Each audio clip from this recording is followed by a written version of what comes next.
now request the Honorable Union Minister of Science and Technology and Earth Sciences, Shri S. Jaipal Reddy ji, for his address.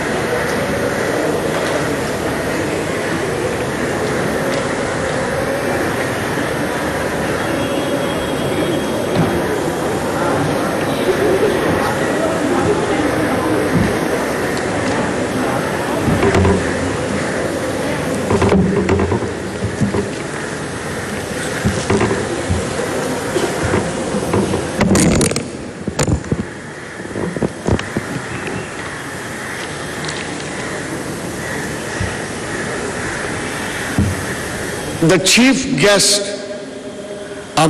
for the 100th session of Indian Science Congress and Honorable President of India, Sri Pranab Mukherjee Da. General President and Honorable Prime Minister of India, Dr. Manmohan Singh Ji, His Excellency, the Governor of West Bengal, Sri M.K. Narayan Ji, Honorable Chief Minister of West Bengal, Kumari Mamata Ji, distinguished scientists on the dais and distinguished scientists from India and from outside the country. I am delighted to be able to offer my own words of welcome to this august assembly of celebrated scientists as well as budding scientists. The occasion is truly historic. History of science is being recast. I'm privileged to be part of the history being written today. Indian Science Congress is observing the year 2012-13 as centenary year.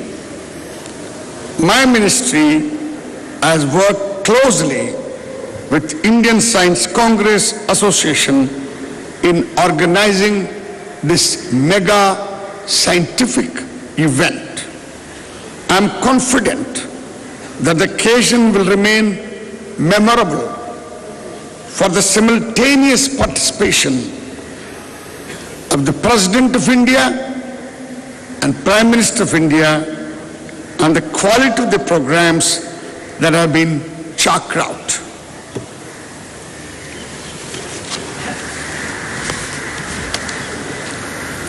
The Honorable Prime Minister, as General President for the centenary year, on 2nd June 2012, revealed some of the important plans for the year-long celebrations. I am happy to report about the successful implementation of several of the plans. We have launched the Prime Minister's doctoral research fellowships under a public-private partnership with the Confederation of Indian Industries. I am happy to report that there has been overwhelming response from both the aspirants and the industry partners.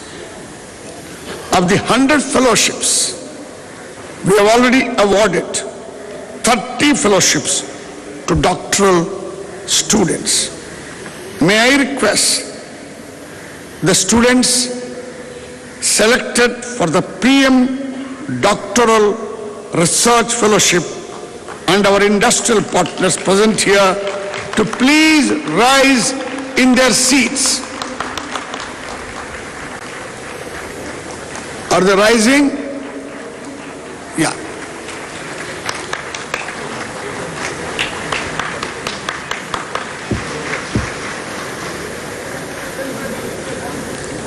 To me, this is a landmark initiative, and I hope that in coming years, the recipients of the fellowship will be instrumental in shaping a glorious future of India. My ministry has also developed a scheme for supporting doctoral research fellows from a few of our neighboring countries.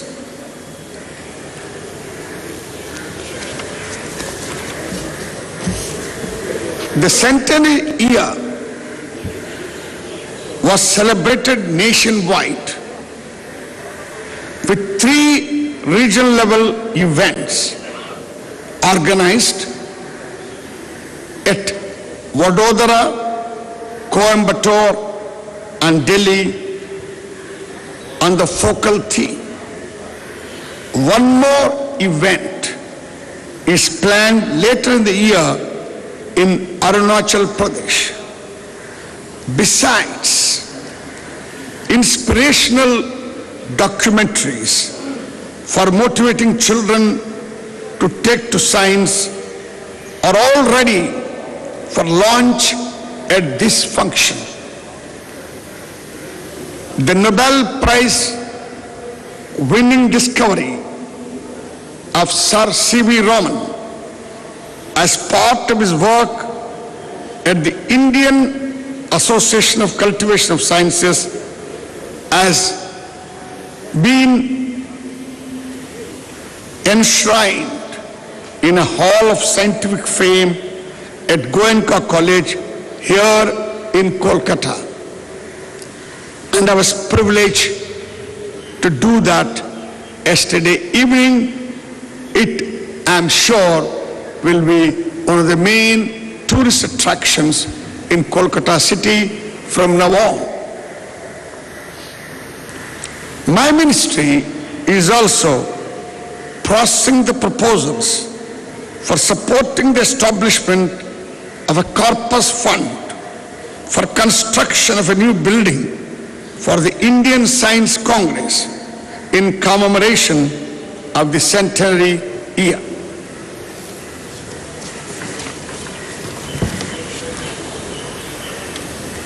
As an ardent admirer of Pandit Nehru, I share his enlightened and passionate faith that science and technology alone could solve the multitude of challenges facing our nation. Science for shaping future of India has thus been chosen as a focal theme for the Congress. As Pandit Nehru wrote in the Discovery of India, and I quote, "Science," Nehru said, more than 70 years ago, "science ignored the ultimate purposes and looked at facts alone. It made the world jump forward with a leap, built up a glittering civilization, opened up innumerable avenues for the growth of knowledge, and added to the power of man to such an extent that for the first time it was possible to conceive that man could triumph over and shape its physical environment. We live in the scientific age, Nehru said, and all the scientists are here, I want them to note. We live in the scientific age, so we are told, but there is little evidence of this temper in the people anywhere or even in their leaders. This is true even of India today. Our collective survival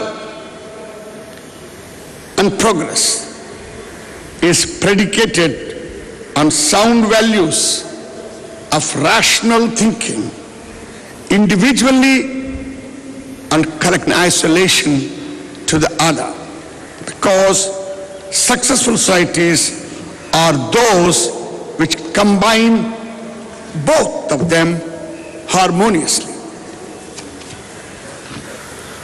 Ladies and gentlemen, we have assembled here in large number to carry the message and methods of science and scientific temper to the people of India.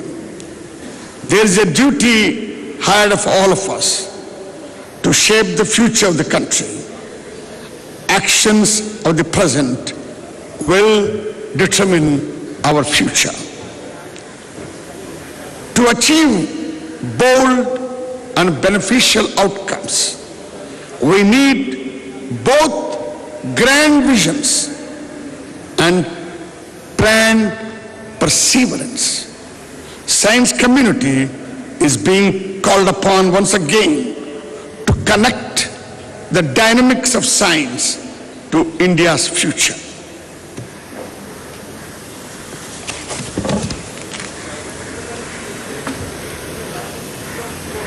Pursuant to a decision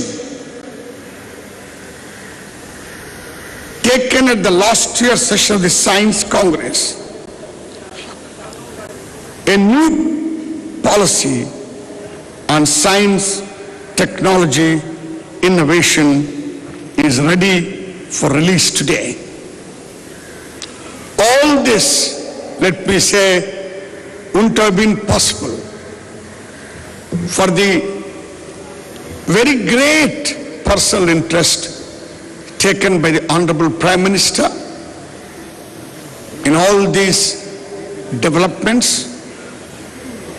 He is singularly responsible for increasing the investment in the 12th plan by nearly 100% in the field of science and technology.